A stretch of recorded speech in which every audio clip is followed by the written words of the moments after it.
Hello guys, आज की class में रीजनिंग के इम्पोर्टेंट क्वेश्चंस लेकर आए हैं और जो एसएससी, रेलवे, एनटीपीसी सभी कॉम्पिटिटिव एग्जाम में बार बार पूछे जाते हैं और इन प्रश्नों को सॉल्व करने की शॉर्ट ट्रिक भी इस वीडियो में बताऊंगा, तो वीडियो को पूरा अंत तक जरूर देखिएगा।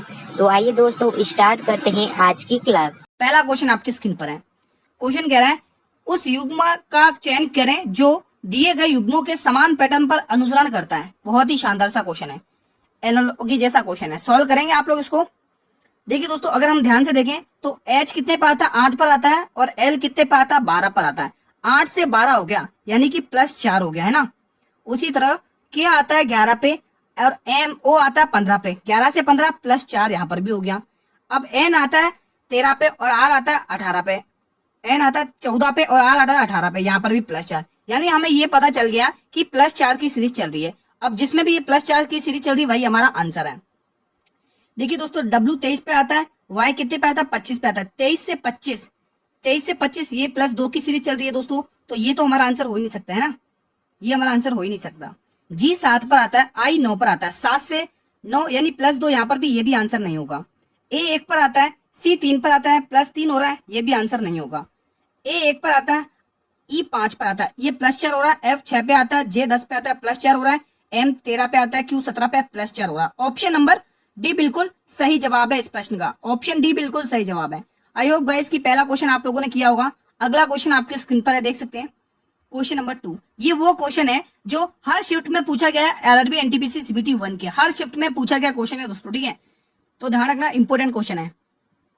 यदि संख्या, ये जो संख्या रखी है, इसमें प्रत्येक अंक में 1 जोड़ा जाए तथा प्रत्येक, देखो सम, यदि संख्या इसमें प्रत्येक सम अंक में दोस्तों, सम अंक में, यहाँ पर दोस्तों प्रत्येक विषम अंक में प्रत्येक सम अंक, दोस्तों यहाँ पे सम लिखना भूल गई हमारी टीम, ठीक है, ध्यान रखना। सम यानी इवन, हर एक इवन नंबर में 1 जोड़ा जाए और हर एक ओड नंबर में 2 घटाया जाए तो बनने वाली संख्या, नई संख्या में कितने अंक 1 से अधिक बार आएंगे। हमें क्वेश्चन ये पूछ रहा है दोस्तों। क्वेश्चन एक बार लिख लेते हैं, ये 5, 2, 1, 4, 6, 3 एंड 7। ध्यान रखना दोस्तों, आपको सम अंक में, सम संख्या में 1 तो जोड़ना है और विषम संख्या में 2 घटाना है। तो पहली संख्या आपके सामने विषम है, विषम में 2 घटाओगे तो ये संख्या 3 बन जाएगी। अब ये सम है, इसमें 1 जोड़ोगे तो ये संख्या 3 बन जाएगी। अब ये एक विषम है और विषम में दोस्तों आपको 2 घटाना है, यहाँ पर तो 0 बनेगी, है ना। 0 से भी मतलब बनेगी ना। अब यहाँ पर तो 0 बन जाएगा, है ना, यहाँ पर तो 0 बन जाएगा। अब ये देखो, सम में 1 जोड़ना है तो यहाँ पे 5 बन जाएगा। उसी तरह से सम में 1 और जोड़ना है तो यहाँ पे 7 बन जाएगा। विषम में 2 घटाना 1 बन जाएगा और उसी तरह से 7 में 2 घटाना है तो ये 5 बन जाएगा। अब देखिए दोस्तों, वो संख्या देखो, 3 एक बार यहाँ पर आया, 3 एक बार यहाँ पर आया, 5 एक बार यहाँ पर आया, 5 एक बार यहाँ पर आया। तो आप ये देख पा रहे हैं कि देखो 3 भी 2 बार ही रिपीट हुआ है, 5 भी 2 बार ही रिपीट हुआ है, तो 2 से ज्यादा कोई संख्या रिपीट हुई नहीं है। तो ऑप्शन नंबर ए सही जवाब जाएगा।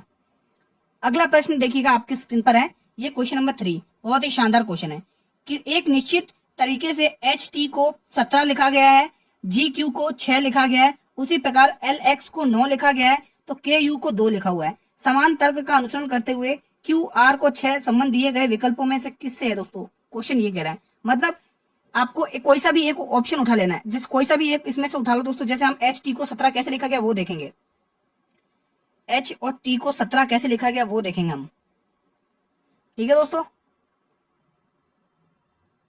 मुझे लगता है इसका कोड दे रखा है, हाँ इसका कोड दे रखा है, यहाँ पे आप देखेंगे इनका कोड दे रखा है। चलो हम एक कोड को कोई भी उठा लेते हैं, हम जैसे इन 2 संख्या को उठा लेते हैं, इनका कोड उठा ले कि ये कैसे बना। देखिए दोस्तों, HT 17 का संबंध किससे है दोस्तों, इसका संबंध इससे है, GQ 6 से, इसका संबंध इससे। ये कैसे संबंध बना वो हमें देखना है दोस्तों।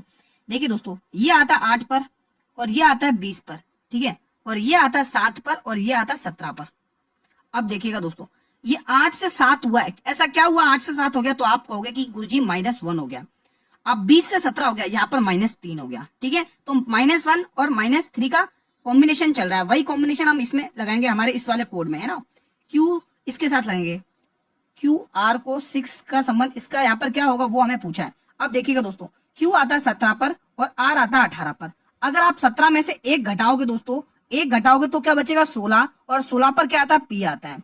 अगर आप 18 में 3 जोड़ोगे, 18 पे ना Q R 18 पे 18, और -3 करोगे, 18 में 3 माइनस करोगे तो 15, और 15 पे क्या आता है, ओ आता है। तो पीओ ये नहीं है, पीओ ये भी नहीं है, पीओ ये भी नहीं है, पीओ एक ही ऑप्शन है, ऑप्शन नंबर 20 का सही जवाब है। वो क्या पढ़ने में यहाँ पे मिस्टेक हुई थी, इसका कोड दे रखा है ना।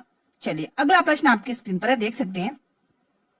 क्वेश्चन नंबर 4, एफ जी का पति है, जी एच की माता है, एच आई की पत्नी है, आई जे का पिता है, तो एफ का जे से क्या संबंध है, जे क्या कहेगा एफ को। बहुत ही इंपोर्टेंट ब्लड रिलेशन का कॉन्सेप्ट है। अब देखिएगा दोस्तों, एफ जी का पति है, अब यहां पर लिखो जी। अब जी का पति कौन है, जी का पति कौन है, एफ है। जी का पति यानी ये प्लस में, ठीक है। हस्बैंड वाइफ को दोस्तों हम इस सिंबल से डिनोट करेंगे। जी का पति कौन है, एफ। अब कह रहा है जी एच की माता है, एच की माता कौन है, जी। एच की माता कौन है, यहाँ पर एच है, इसकी माता है ये इसकी कौन है भाई, माता है, ठीक है। यहाँ पर माता, ये इसकी क्या है भाई, माता है, ठीक है। तो भाई एफ इसका पिता हो गया। आगे क्या कह रहा है, एच आई की पत्नी है, आई की पत्नी कौन है, एच। एच पत्नी है यानी कि ये माइनस में, तो हमें पता चल गया ये इसकी पुत्री हो जाएगी ना। तो ये इसकी पत्नी है, तो हम इसको अभी हमने बताया था कि हम इसका सिंबल अलग से डिनोट करेंगे, तो आई इसकी क्या होगी, पत्नी हो गई। अब वो क्या कह रहा है, मैं रेड पेन यूज करूंगा। वो क्या कह रहा है, आई जे का पिता है, आई जे का पिता, जे का पिता कौन है, आई। जे का पिता कौन है, आई। यहाँ पर नोट करेंगे, आई कौन है, जे का पिता है। तो आप कह सकते हैं जे का पिता कौन है, आई। यहाँ पर लिख लीजिए जे। ये इसका कौन है भाई, पिता है, तो ये इसकी माता हो जाएगी, है ना। ये इसका पिता है और ये इसकी माता हो जाएगी। अब वो कह रहा है एफ का जे से क्या संबंध है, ये जे इस एफ को क्या कहेगा। अब देखिएगा दोस्तों, जे एफ को क्या कहता है। अब देखिए दोस्तों, ये एच इसके क्या है, पिता है, और पिता का पुत्र क्या कहेगा, पिता का पुत्र। देखो ये इसका कौन है दोस्तों, आप देख सकते हैं, ये इसका पिता है एच का, ठीक है।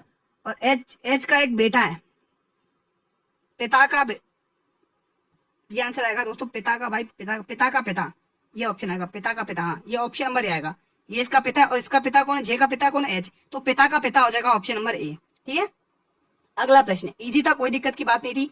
जैसे ये क्वेश्चन, उस समूह का चयन कीजिए जिसमें दी गई संख्याएं उसी प्रकार से संबंधित है जिस प्रकार से निम्न समूह की संख्याएं संबंधित है।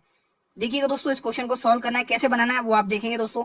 अगर आप देखें दोस्तों इसको ध्यान से, अगर आपको स्क्वायर अच्छे से आता है तो ये किसका स्क्वायर, इसका स्क्वायर करोगे तो 16 हो जाएगा, इसका स्क्वायर करोगे तो 4 होगा। आपस में जोड़ दोगे तो उत्तर की प्राप्ति होगी 20, जो कि यहाँ पर है।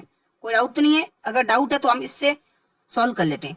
5 का स्क्वायर करोगे 25 हो जाएगा, प्लस 6 का स्क्वायर करोगे 36 हो जाएगा। इनको ऐड करने पर कितना बन रहा है, 6 और 5 11 का 1 कैरी 1, तीनों तो 5 और 6 61 बन रहा है। यानी कि हमें मतलब रिलेशन पता चल गया। अब वही रिलेशन यहाँ पर देखना है। देखिए दोस्तों, 3 का स्क्वायर कितना होता है, 9 होता है, 9 में 1 जोड़ोगे तो ये 10 हो जाएगा, तो ये तो आंसर बनेगा नहीं। 4 का स्क्वायर 16, 6 का स्क्वायर 36, 36 में 4 जोड़ोगे 40, ये तो ज्यादा हो रहा है भाई, गलत हो जाएगा। अब देखिए दोस्तों, हम डी वाला चेक करते हैं। देखो 7 का स्क्वायर ही 49 हो रहा है और 2 का स्क्वायर 4 होना, 49 में 4 जोड़ोगे तो दोस्तों ज्यादा हो जाएगा, तो ये भी आंसर नहीं बचा। अब बचा क्या, यही ऑप्शन, क्योंकि दोस्तों 3 का स्क्वायर 9 होता है और 4 का स्क्वायर 16 होता है, और 16 और 9 दोस्तों 25 होता है, जो कि हमारा ऑप्शन नंबर बिल्कुल सी सही जवाब है।